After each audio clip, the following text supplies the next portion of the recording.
Damien is everywhere. Everybody knows Damien. He doesn't really need an introduction, but I'm gonna humor all of us and introduce him. So he's the past global president of ICF, as Courtney said. He's been a member of ICF LA for many years. He is an MCC. He's trained and coached in over 40 countries. He's written 3 books. The 3rd one will be out next week. You can get it if you speak Spanish. On mentor coaching. Are you speaking Spanish tonight or English? English with an accent. English with an accent. So hopefully that'll be translated in English. I'll translate the English edition. Yeah. And one thing that I learned about him tonight is that his whole family is coaches. His parents, his brothers. He comes from a long line of coaches. So there's no one better I could think of to speak about trends in coaching than Damien Goldmark.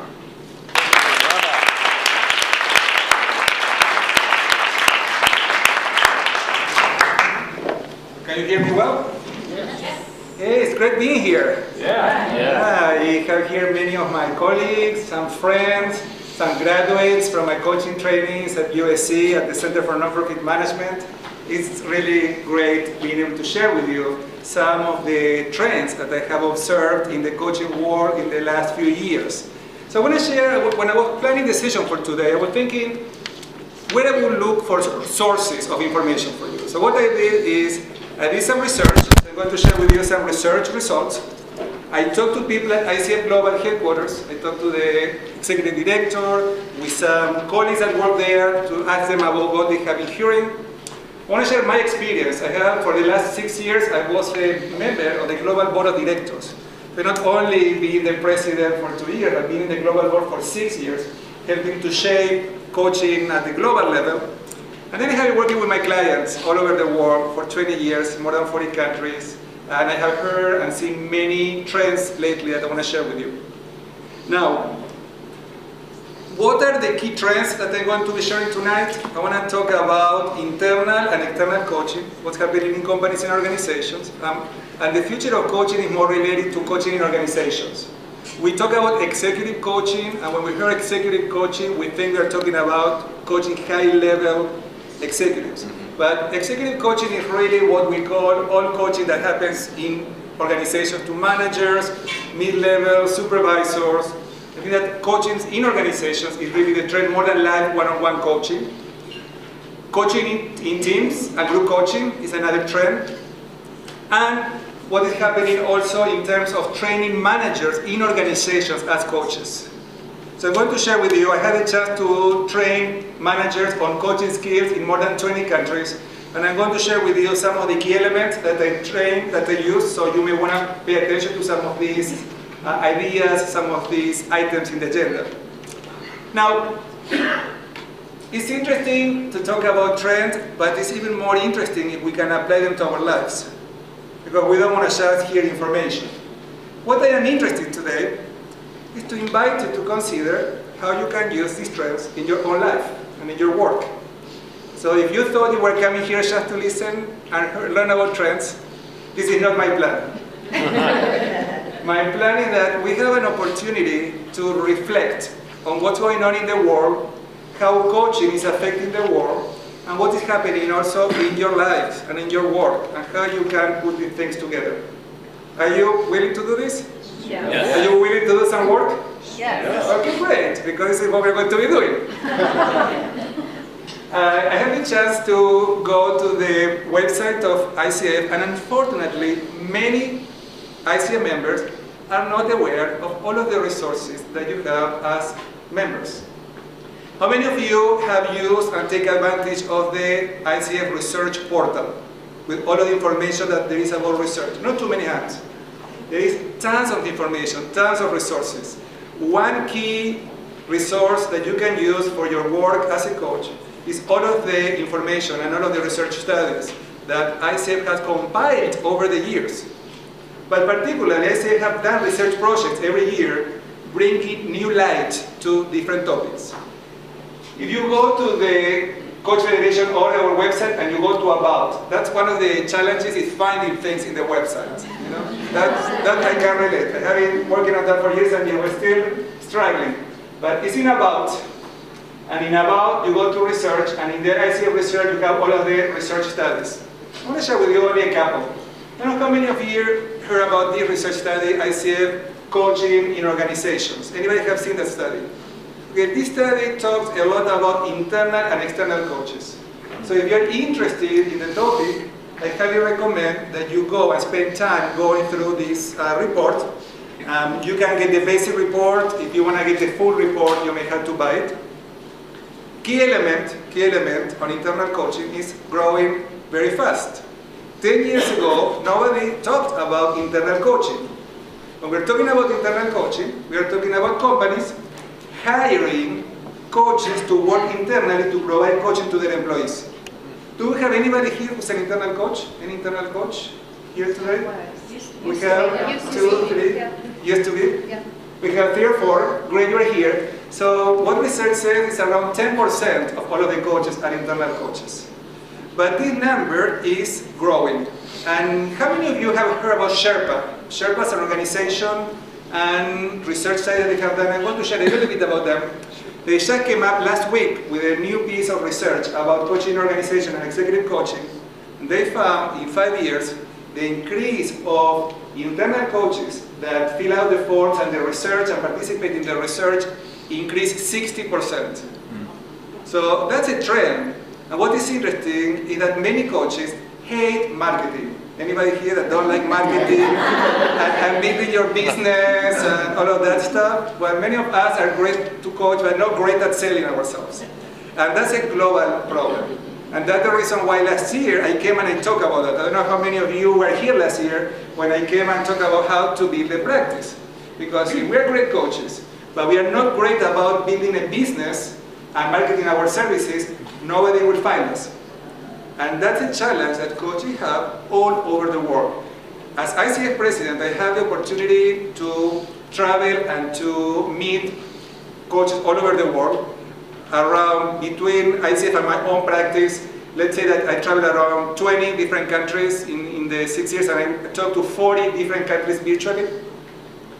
A lot of coaches all over the world have the same challenge. How do we build a business? We can be great about working with people, supporting people to be effective, but us selling ourselves, it can be complicated and difficult. So that's one of the challenges that we have as a profession.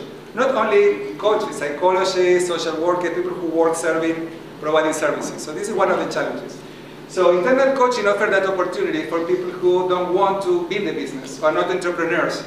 Effective coaches who want to have a business in coaches need to be entrepreneurs, need to know how to build a practice. So people who are not interested, internal coaching may be a possibility. The most coaches are using internally, more opportunities are for coaches. The other study is about building a coaching culture. Anybody have seen that last year came up? Building a coaching culture? That's a great study. What they did is the ICF interview around, I think, 200 companies, and then they split them based on which were the companies that invested in coaching. And companies invested in coaching with internal coaches, external coaches, training managers and coaches, spending money in the budget for coaching, and companies who didn't do that. What was the difference? The companies who invested in coaching had more engagement and more productivity. So that's important information, particularly for coaches that want to sell their services using this information. When you go and offer your services to a company, an organization, to say research is showing that organizations who are investing in external, internal coaching, in training, managers as coaches, they have more productivity and more engagement. So that's important information. And this is the Sherpa study. The Sherpa study just came up, as I said, a couple of weeks ago. Many different pieces of information and trends. One interesting here is that you may not be able to read it. 75% of coaches got clients through referral sources, through colleagues and networks. Not necessarily the websites. Only 10% found clients through the website. The main source of referrals for the coaching practices were the networks. That's the reason why it's so important that you are here. That's the reason why it's so important to invest in your social media.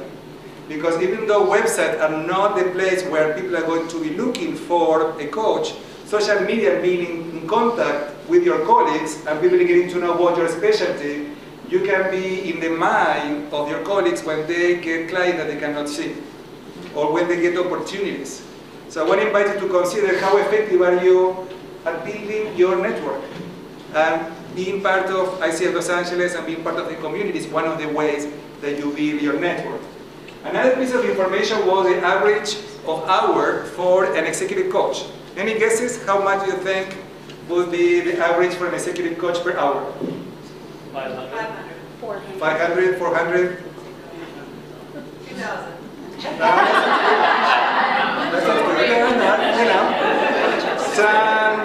Some executive packages, high-level executives can be around $20,000, $30,000 for a package to work with an executive for 6 months for the amount of hours that they decided to work. But that is at the high level of the organization. What they found is around $300. But it may not seem very high. I thought that it would be higher, but this is what they found in the research that they did. Compared to the research that ICF did 4 years ago, ICF found out that was 250. Now pay attention, because it's coming up a new ICF global research from ICF in a couple of months with all of the new information. So when that's come up, pay attention to all of the new results. Something else that they say, the Sherpa study said that I share with you is that the increase of internal coaches that I said before is 60%. This is an important percentage. They were surprised about that. Also, this is a very interesting slide. Credibility. The credibility in 2006 grew. What does it mean, credibility? Companies, organizations see coaching as an appropriate strategy to develop their leaders. And that's important.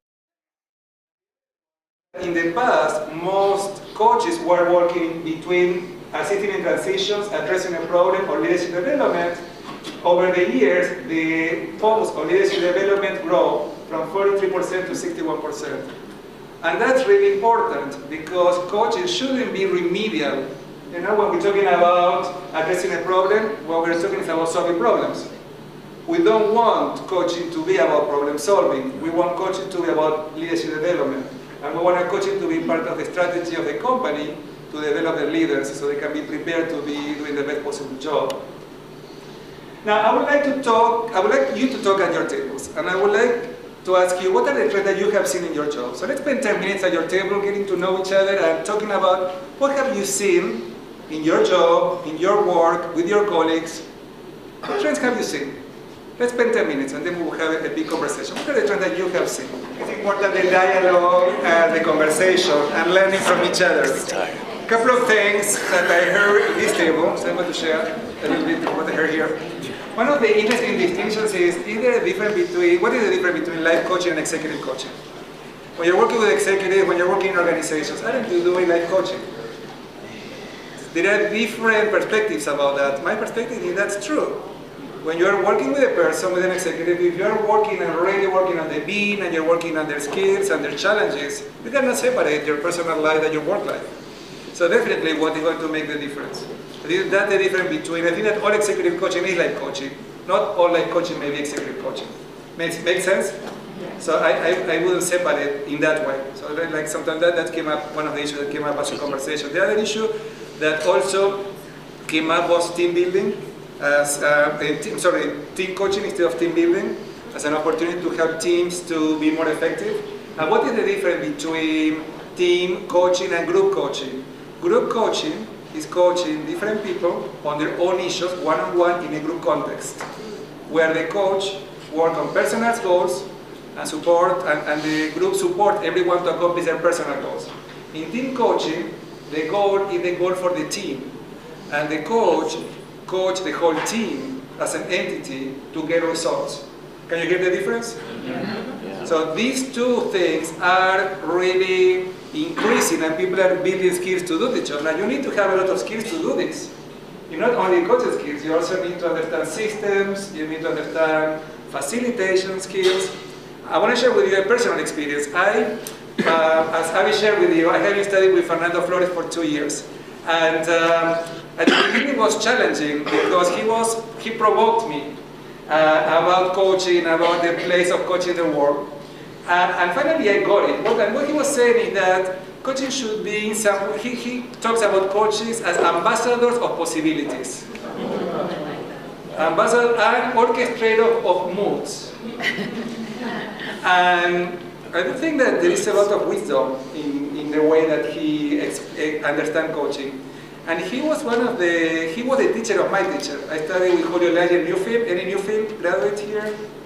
Yeah, two of us. We studied with Julio Laya many years ago, and then Fernando was a teacher of Julio Laya and of many people who then opened other coaching programs. And one of the things that came up was that in my goal and my vision was through coaching to make a difference in the world one person at a time. Like I said, Damien, one person at a time, forget it. You need to work with systems at a time. And I said, you know, he's right.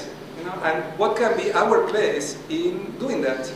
How we can think about working not just with one person, but the whole organization, the whole team, the whole organization. I have a colleague of mine who is also studying with Fernando Flores, Elena Espinal from Mexico, and she is coming to work in Mexico City with the educational system, with one school district. And she's going to get all of these teachers to go through coaching training so they can create an organization where they teach kids, and all of the teachers are all also coaches, and bring the coaching culture and the coach way of thinking about developing others and all of the coaching skills that we develop to the system. Can you imagine how these kids from these schools would benefit from that kind of relationship with their teachers? Now, what will happen if we work with systems and we start getting involved and engaged in projects where we work with units? I had the opportunity the last year to work at USC, and I have some USC graduates here, thank you for being here, to teach a coaching program and also to work with some of the managers from different parts of the organization to train them on coaching skills. And you can see when they share as managers, the whole unit, and this unit have around 1,500 people in the whole unit. The auxiliaries unit, they're okay with me sharing. So from the leader down, they all went through coaching training, not to become professional coaches, to be able to provide coaching to their employees. Some of them decided to go a step further, so they didn't go to the basic coaching training of 3-day coaching. They are going through a whole coaching program, and some of the graduates here, they know how much work it is to become a coach for many months just to become professional coaches too, if they want to. Some of them will not do it, some of them will. But you can see how this whole unit can make a big difference about how they provide services, all of the hotels, restaurants, in the whole university. Can you imagine the whole campus at USC? Wow. How that can make a difference. So I think that when you start seeing that systemic changes is where we can make a difference. And I would like to see every one of you as coaches to think where you can get engaged to inspire people and to work with people to develop coaching skills so you can work with systems and start thinking about how you can build your practices, not only with clients one-on-one, but also building a practice where you work as a coach for a team, for a unit, for an organization, and in that way we can be more effective about bringing coaching to a higher level of consciousness. I don't know how do you define coaching, but for me coaching is about working with people. We have ICF definition, maximizing people's potential, definitely to maximize their potential. We work on their being. We want people to have the higher levels of awareness about how they are being and who they want to become. But what will happen if we develop that consciousness and that awareness about how our limiting beliefs or whatever is in our way to accomplish our goals at a higher level? And that's an invitation. When I was telling you at the beginning of the program, think about what is what you can do. And I want to challenge you, as Fernando challenged me, like, okay, what is what you can do? And I thought being a president of ICF was a big game. And now it's, well, maybe, and now I need to come up with another game, a bigger game. And I may engage you to do that. But the idea is how we can make a difference, how we can create high level of awareness to get more well-being, more peace, better relationships in the whole world. And it sounds a little bit, I don't know, idealistic, but I think this is what we do, don't we? We see the results with our clients. If you're an effective coach, you know that your clients have results. You know that as a result of the coaching, clients get more effective, they have higher level of results, have better relationships. So you see, and if somebody transforms themselves, there is no way that the system don't transform with them. The question is, should we keep working one person at a time, or should we start looking at teams, organizations, and bigger systems? So that's for you to think what you can do to play this game.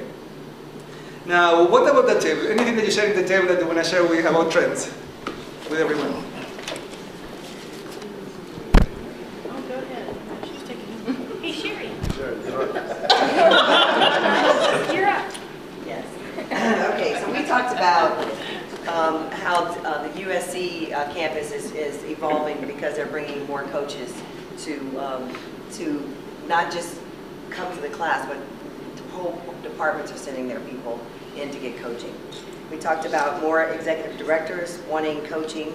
Normally they would say, come in and fix someone. Instead, they're coming in for coaching just so they can do better in life. Leadership development is having a companion piece of coaching. So instead of just having a leadership development program, coaching is a part of that, is another trend. Peer coaching, as you talked about. Positive psychology is an important trend in the, especially globally and in PhD programs, and also very strongly tied to well-being. Neuroscience research is also a big part of the coaching. Neuroplasticity is a part of the trends in coaching. Emotional intelligence support, and therapists partnering with coaches is also a trend. Great. What you said, now there are more and more graduate programs that is coaching. Master level, PhD level coaching programs starting all over the world. It's really exciting. Great question. And yeah, internal coaching is a trend and has some challenges. One of the key challenges is higher level executives don't feel comfortable talking to their coach about how they may lose their jobs, if they change things in the organization. So the idea is that internal coaches are not used by higher levels in the organization. Usually internal coaching is more for mid-level and lower-level supervisors. And high potentials, that's the other thing too. A lot of use of coaching, not only for managers, but also for high potentials. So the people who have opportunity to develop themselves have all of the coaching and support that they need to do the best possible job. So definitely confidentiality is a big problem with internal coaches. Other trend around internal coaches is the issue of supervision. How these coaches internally get supervision so they can do the most effective work. And this supervision issue is controversial. I got in trouble when I was in the board for opening my mouth and saying what I thought, because as a global leader of the organization, I need to represent the organization. But the board decided not to make coaching supervision mandatory. And I thought that was a good idea, because I think that many people need to find a space to reflect on their job. To make it not mandatory because it's mandatory, but just for coaches to be aware that to be effective, we all need to have a space where we go and reflect on our practice. Even I have been a coach for 20 years. I have an MCC, blah, blah, blah, blah, blah, blah. I still need a coach supervisor, because we all have blind spots. And if we don't have a space to look at the blind spots, we are not going to be as effective. Now, if we don't think that we have learned a blind spot and we don't think that we need that, I don't think it's a problem. Make sense? Yeah. So I want to recommend here everyone to consider, if you are a coach and you have a practice, look for a supervisor, look for somebody who can reflect with you, who can make you think about what you are doing, so you can go and stretch yourself and go to the next level. It doesn't matter if I am an MCC, I still need to keep growing and learning and developing myself. So this whole trend about coaching supervision, I think it's important. Unfortunately, in the United States, it's behind because many times it's related to control. Nobody wants to be controlled. It's related to psychology, because many times the models from supervision are from the clinical psychological field. So this is what is against developing coaching supervision. But in the Europe, in the UK, Australia, coaching supervision is much more common and developed. And I do see it as a trend. You may not hear much now, but eventually you will start hearing more and more coaching supervision as something that coaches may benefit from and may invest. And what about having a coach? Many coaches don't invest in having their own coaches.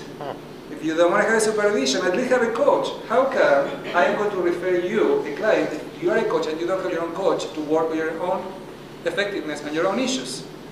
So I'm not going to ask you to raise your hand, because I really have bad experiences all over the world. When I ask coaches who has a coach that is working with, not many people raise their hands. No, I had that question last year when I think I talked about that in one of the other meetings when I was here. We're talking about that. You know, that for me, that's getting a coach, getting supervision, working on yourself is a very important thing for the benefit not only of you, of the whole industry. Like sometimes you have to think not only about you and your practice, how you are part of a big community and how we all develop coaching forward together. Okay, about this table, anything that you share that any trend we have not covered yet? Oh, different levels of coaching, not just at the senior level, more mid-level, or like you were saying, high potentials or newer managers. And we definitely concurred on the less remedial coaching and more leadership. Yeah. Great. Yeah, this is. Yeah. Other stuff. Anything in that table that we have not covered yet? Any questions? Anybody? Yeah, I'll ask. So I do run an internal coaching group for my company. Could you please stand up? Oh, I just want to get you on. So share something with us we cannot learn about internal coaching. By the way, ICF have communities of practice where people who are experts on different topics get together to talk about that. How many of you are familiar with ICF communities of practice? Okay, we are not. That's an opportunity for you to benefit from. The communities of practice are global groups that meet once a month to talk about different topics. One of the topics is internal coaching. You have diversity, you have many different, like 20 different groups to choose. Take advantage of that. It's okay. Okay, Tell us. so with that, so how we began, so we started this internal coaching practice for my company. It's a large medical device company based in Boston. We have different tiers of coaching. So we do have 13 internal executive coaches who are targeted at those leaders that are vice president and up to senior vice president on the succession charts. If you're executive or C-level or executive committee, we go external for the reasons you talked about. It's that confidentiality. One thing I wanted to mention, we started actually as part of the leadership development program, and then we added the coaching as a component to the leadership development program. Got some good traction, and so it just kind of grew out of that. How we go after the confidentiality and creating a more credibility within the organization. So I sit in OD, but I'm working with HR business partners and managers who are line managers who are certified through ICF. Okay? And they cannot coach somebody within their organization. So if you're in R&D, you can coach sales and marketing, or if you're operations. So that's one of the things that it's one of our guide rules. So to get around that, because it is a big issue internally. Thank you for sharing. That's great. Thank you. So the next part, when I want to talk about training managers as coaches. So there are two possibilities. One is that you are a coach working with a manager, and the manager needs to build coaching skills. So it's not about you to tell them what to do, but you may want to pay attention to some of the strategies, and you may be teaching coaching skills inside organizations. So many coaches do that. Anybody does that here? Teach coaching skills to, yeah, and that's another trend. So you may consider that how you can train managers, leaders in your organization on coaching skills. So you can create a culture in the organization that is more coach-like. So basically, in the coaching trainings, what I like to do is to work with people so they can work on their development. They start thinking about what do they need to do to go to the next level. So many times I like to do some 360 feedback or something that helps people and managers to create awareness.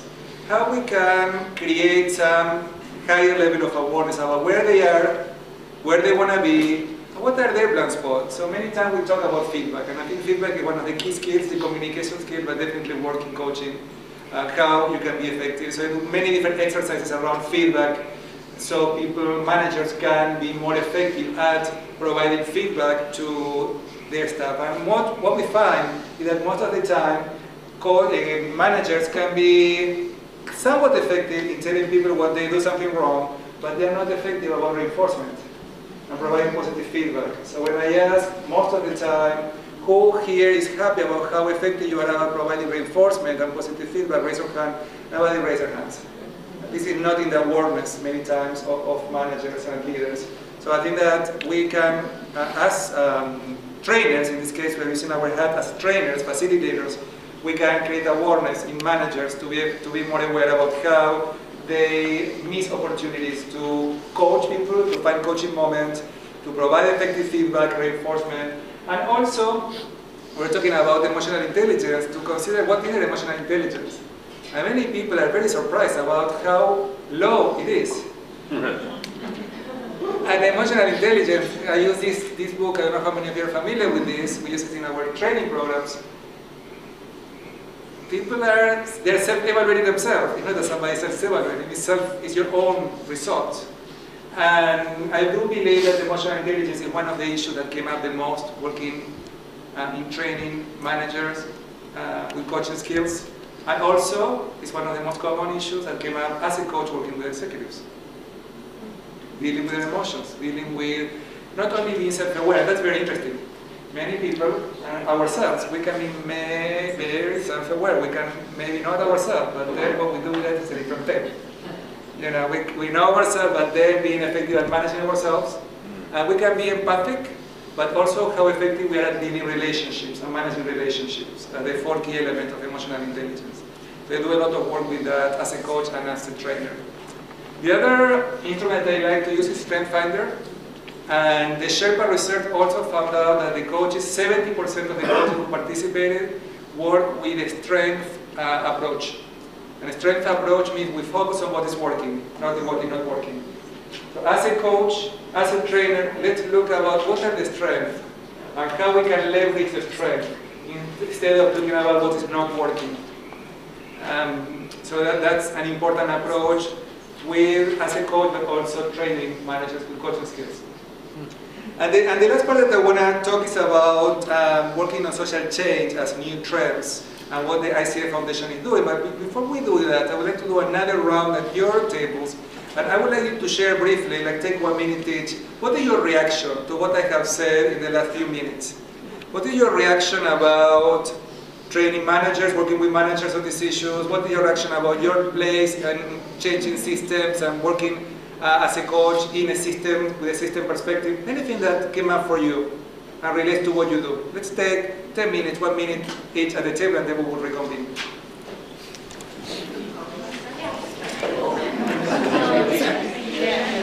Okay, something that came up here, very interesting. Like, I don't know what you think about it. Maybe you can give me advice or coach me better. What happened when you train managers? And as you know, how many here are trainers and coaches and trainers? You know, like research shows that there are not too many coaches who work only doing coaching. Most coaches will do something else. We do training, consulting, other activities. And I have been a leadership trainer for many, many years. And as you know, when you're training, from the people who are in the class, you don't know how many of the people there will implement and apply everything that you taught in the class. So you wish, you hope. You know. Sometimes I hope that people remember my stories. I will be happy to do that. They say people remember only 10% or 50% of what they heard in training. But what came up is that people who went through coaching training, then later they don't use the skill that they learned. So here is a key element, is that you're going to be doing any program, what is needed is reinforcement. Now we need that. The problem is companies don't fit. Companies want to pay you to come and do magic in 2 days, and then that doesn't happen. Or many times, even the people who invest money, any managers or employees go through coaching or any trainings, they don't follow up. They don't have conversation with the people to find out what they learn and how they can apply their learnings. So the idea here is that if you're going to be doing any of these programs, it's very important that as part of the package, there is a follow-up package where you can keep in communication, keep in conversation. Whenever that doesn't happen, things go away. If you don't reinforce the learning, that goes away, particularly managers or people learning in companies different skills. So that was an interesting conversation that came up here. And the idea is that when we're creating a coaching culture in organizations, what we are doing is creating opportunities for people to think together and have conversations to create a future together instead of being told what to do. So that's one of the key elements. How do we create a coaching culture? We create that by valuing conversation for possibilities, valuing opportunities and spaces for people to look together and think together instead of being told. That's a different way of working and being in organizations. Anything in this table that you want to share? Any comments about your discussion, conversation? Yeah. Well, we had a very interesting discussion. Stand up so you can see. We had a very interesting discussion that David was leading about generational gap between how people are coming up as millennials, where they changing, they just are staying around, and money is not a motivator for them. So how do companies challenge and keep employees there? And I love what you're saying. For me, I can see that, and I do a lot of that in my profession, is that have a lot of conversation for possibilities, where we engage to think together rather than I show up as someone who teaches. So that's very good. Well, when I was talking to Magda Mook is the executive director of ICF.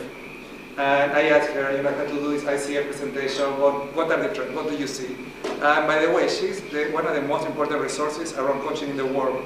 No? We call her the queen of coaching because she knows everything that happens. She has been the executive director for 8 years now, and she has been all over. Could you say her name again, please? Her name is Magda Mook. Magda Mook. And you can find her information in the website. And I asked Magda, what are the key trends that you see from your place, in your position? And she talked about internal and external coaching, group and team coaching, supervision for internal coaching, but interesting also, she talked about coaching younger generations. So we talk here about generations and different needs in generations, but it's interesting that younger people are interested in coaching. They see coaching as a possibility, they see coaching as something that can help them to accomplish whatever they want to accomplish. So you may consider that, how you want to tap into that community inside your organizations or where you work. So thank you for bringing this up, but it's definitely one of the trends. I just have a question on the other end of the spectrum. I'm actually, people coming to me most recently trying to get the ageism on the other side of it, over 60. Yeah. And they're like, what do I do? You know, or they've left their executive and let you know who's going to hire me. Like, and that's another thing that I've been coaching some people. Well, it's interesting because there are two issues here. One issue is about career coaching, about what I want to do now differently in terms of working. But then what I love about coaching, because coaching is also philosophical. Coaching is not only about doing and getting results. Coaching is also about finding meaning. Would you agree about that? Yes. Finding new meanings. And as a result of finding these new meanings is that we produce different results, or higher results, or newer results, or more results. So many times, people in these generations, what are looking for is the possibility to find new meanings. Now that happened to me with many of my clients. Midlife crisis, many executives are very successful, but they're not happy. Yeah. So it's what do I need to look at, what I'm not seeing. The coaches who are there are our, for me, ideal clients. Not all clients are like that. We wish that our client will come to see us and say, okay, I need to find new meaning here, help me to look at reality from a different perspective. So like, as I shared before, in my family, everybody is a coach. I have a coach who I work with, but I also sometimes I call my brother, who is a coach and my best friend, and I said, you know, I need you to ask me a question here. I'm not seeing something. Ask me questions so I can come and look at this from somewhere else or what I'm not seeing. And many times when we have clients who are willing to do that, who are in transition, and are willing to look at the meaning of their life and finding new meanings, and as a result of that, new actions, for me are my ideal clients, or they're working there. A lot of people are not there. And that brings us to another very interesting issue. Is that I have been a coach for many years, and I use my intuition a lot. How many of you use your intuition? Now your intuition is what you know that you know, but you don't know how you know it, but you know it. And I never have a theory to explain how do you do things with different people. Because not everybody could come to see you and in a different place. You're in a different place. So we use our intuition to find out to what extent we are going to be challenging our clients or supporting them. Now, I found a model through my supervisor. Her name is Tatiana Bashkirova. Tatiana Bashkirova is from Russia, but she lives in London. She's very well known in Europe. and I have been working with her. She has a model of the developmental coaching. And there is a book, if you're curious, called the Developmental Coaching. And what she says is that we need to do different kind of coaching with different clients based off their development of their self. Not everybody's in the same place. So you cannot challenge a client who has not developed, who have an underdeveloped self. What you need to do is to support them. If you're working with somebody who have an overdeveloped self, you don't want to support them. You definitely want to challenge them. Yeah. But you have to be careful not to go too far to be kicked off. So the idea, I like this model, because the idea is that we need to find clients where they are, and we do it intuitively, but this is a model, so I highly recommend if you're curious about that. And this is also related to that. The person can come as a younger, in the younger generation, or an older person looking for transition in their life, finding new meaning. Each person is unique. So we never know that person. It's the same thing when I teach coaching cultural competence and working on cultural skills, working with people from different cultures. Each person is unique. You know, I am Argentinian, but we're very different. We have Lelia here, who's a friend of mine from Argentina too. And not all Argentinians are the same. Or not all Latinos are the same. Anyways, you know what I mean. And the problem is when we are not aware of that, and that is in our way of coaching. We are not aware how cultural dimensions are in play in our coaching conversations. So the idea here is just to be present to our client, wherever they are at, but also do a little bit of our research, even though we don't need to be experts. If we're going to be working with millennials, we need to learn more trends, what they are at, what's important to them. We need to learn about what happened with different generations. We need to understand the industries of the client. Whenever we go to a new client in a different company, we need to learn about the company. We need to do our pre-work. Not to become experts, but to know the basics about the industry where our clients are working, so the questions that we ask are more effective. Yeah, that's great. Okay, thank you for that. Okay, we need to move on to the last part of the session. What I would like to do is to talk about some of the trends also in coaching are related to social change, what we talked before. And I'm so happy to hear that the local chapter is going to have some activity where you're going to be coaching people that's really, really amazing. So I'm really glad to hear that. And the ICF, how many of you are familiar with ICF Foundation? The ICF Foundation, anybody? Okay, so if you have not heard about the ICF Foundation, now you know about it. It's basically, it's not well, doesn't have a lot of marketing yet. But the idea is that we want to provide through the foundation, through donations, resources for people to provide coaching in different regions of the world, to help people to go through coaching training, find opportunities to provide resources where we can make a difference all over the world. So that's the vision of the Coaching Foundation.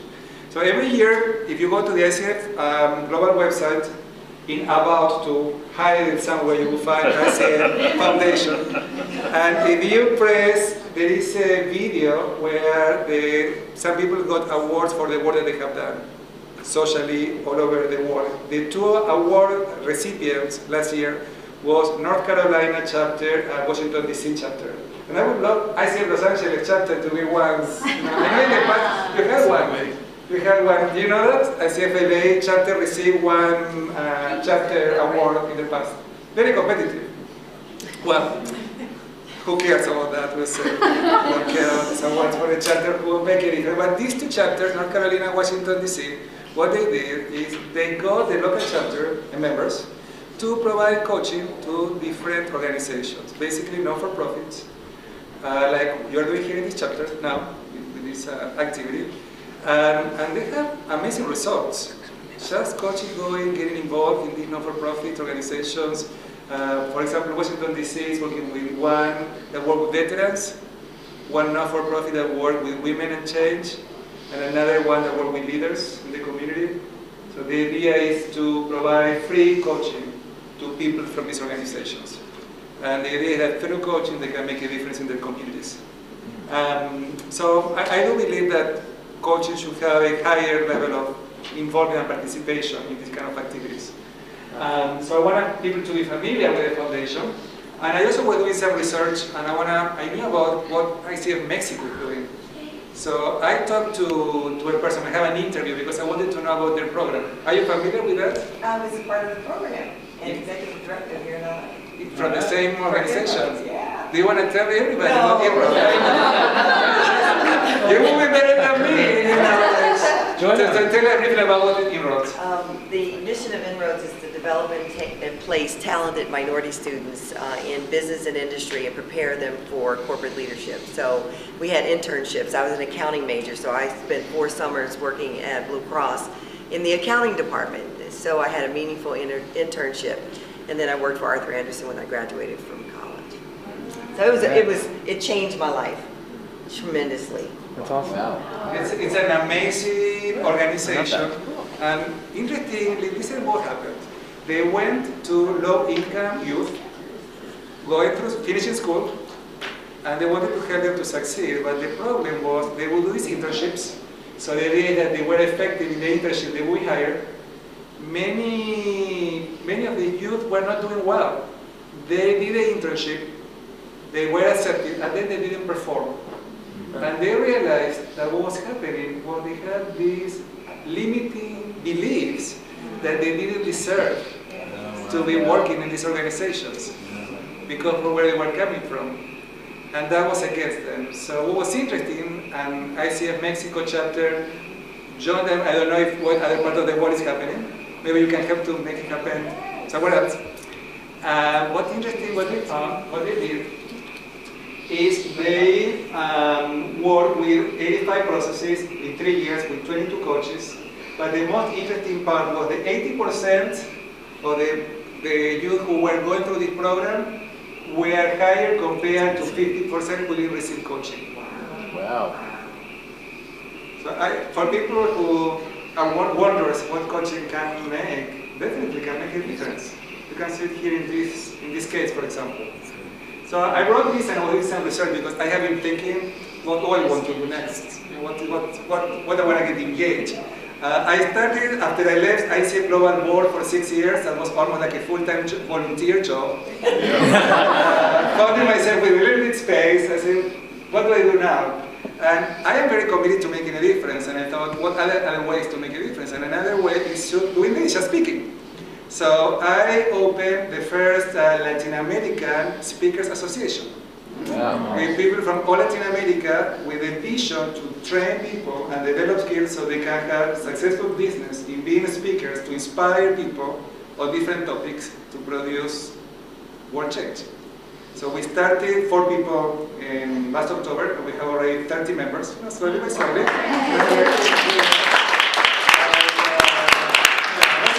That's exciting. So volunteer work, and it's also about inspiring people. I mean, it's inspiring. I think that when we inspire, we get inspired ourselves. And I have a group, a supervision group. I have been working with them for 2 years. We have a supervision group where we all are 8 MCCs, coaches with a lot of experience, and we supervise, coach each other. And after supervising and working together for 2 years, we used to be called the Immersion Group, because immersed. Now we have a different name. Now we call ourselves the Disobedient. We want to challenge the status quo. We want to challenge what's in the world that we think is not working. And we are working on this. We're still thinking about it. What we're calling the listening games. So pay attention, because you will listen about the listening games. And the listening games, we still don't know the rules. We're trying to figure out the rules. But the goal with the listening games is to bring higher levels of consciousness about how we listen to each other. So what will happen if we all listen to each other, and Anna, you were talking about the program at USC. That doesn't happen only at USC. All of us who are very experienced coaches, we still many times forget our listening skills. That is the basic skill as coaches. So what we can do to remember, to have that in our way, in our consciousness, so every conversation, we are focused, we are present, and we are really listening to ourselves and each other. So the idea is that we are going to come up with some projects, inviting people to participate in different ways. to bring higher level of awareness about how do we listen, not only during the coaching session, but all the time. Sounds challenging, isn't it? Yes. But isn't it fun? if we can all be better listeners, we can all have better relationships and be more effective. So it's about how to bring that to our life. So to wrap up, I want to ask you, what can you do based on everything you heard today, the conversation that you had? I want you to spend a couple of minutes and think, what is something you can do as a result of what happened tonight? Everything you heard, everything conversation you had, I want you to spend 1 minute and write down one thing that you can do. One thing that you think that you can do related to your job, to your life, one thing that can make a difference for you. What would that be?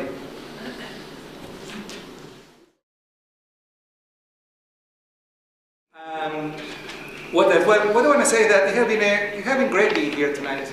I want to thank my friends, my colleagues, the students from the program, the community members. I do believe that coming to these meetings sometimes takes time. I don't know how many of you had to go through horrible traffic to get here. I don't know how many of you have to think twice or 3 times, do I really want to be in traffic to do this? But at the end of the day, there are a couple of advantages of being here. One is keep learning and growing and developing, but also it's about building a community. As coaches, our job maybe is lonely many times. And it's great to meet other people. And my experience is coaches are great. It doesn't matter where you go in the world, coaches are great. Because coaches are really people who really want to make a difference. So when you get involved and you participate, and by the way, I remember once my brother called me after 1 year of being a member and said, "Oh, I am a member of ICF and I am not getting any benefit." And I said, "You know what? You have to create a benefit yourself. You have to do it yourself. You have to go to these meetings and learn and take advantage of all of the learning opportunities. You can become involved in the projects like the coaching program that you're doing, or being a leader, being a volunteer. I started signing up people like you are there. I was new in the chapter and I said, what can I do to help? And they said, go to the door, sign up people, and you will meet everybody. And I will. Who knows? A few years later, I was the ICF president. I never thought that would happen. Anyways, so in terms of being involved, I want to invite you to consider getting engaged, getting involved. As we say, research shows that networks is what makes a difference. Network, it will help you to grow, develop, and also get relationships that can support in your business. So be wise about how you do that. And I am a resource for you. Unfortunately, the slides are not working, but if you want my card, I have some cards there where you can be in communication with me. If you are not connected yet in LinkedIn or Facebook, the Global Consulting Group, with a lot of information of resources, events, activities, interesting stuff that can be of benefit for your coaches. So I want to thank you for being here tonight.